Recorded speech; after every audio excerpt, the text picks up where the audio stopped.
Okay, so I'm making Italian ring buttercream and I am heating my sugar and my water. This is 3 cups of granulated sugar and 2/3 a cup water. Do not stir it, you just let it heat. You need a candy thermometer. If your numbers start to wear off, you have to mark it with a Sharpie like me.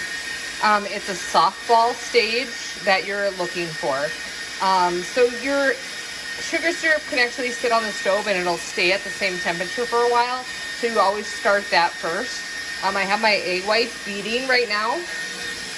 And you want to start that before your sugar syrup is the temperature. So as soon as it starts to get close to softball stage, then you're going to start to beat your egg whites. So I'm looking for soft peaks right now, not dry. So it's kind of, I just let them get pretty. You're gonna see them form some more ribbons. So you'll see that the whisk leaves indentations, and you kind of just have to eyeball it. There's not much, it's not a science to it, but if you can see, it's kind of getting a little fluffier now. So then I'm gonna take my sugar syrup, and this is the tricky part.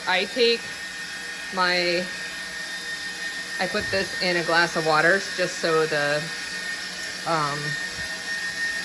crystals come off of it easier. But now this is at softball stage and it's like molten lava, so be very careful. And then if you look at my egg whites now, you'll see that they're more defined.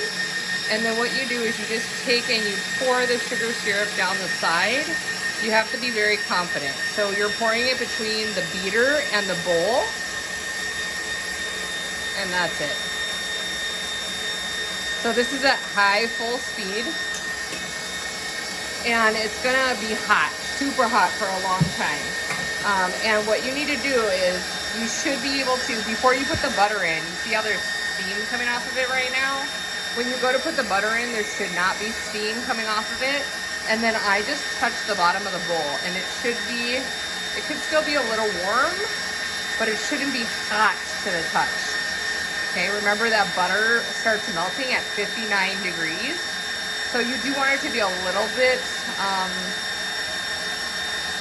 so warm, so it melts your butter a little bit. But even if you put it in like super hot, your frosting won't whip up, it'll become soupy, but you just put it in the freezer for like 5 minutes, take it out and whip it up, and I will show you that part second. I just don't want this video to be like 20 minutes long because I'm just gonna wait.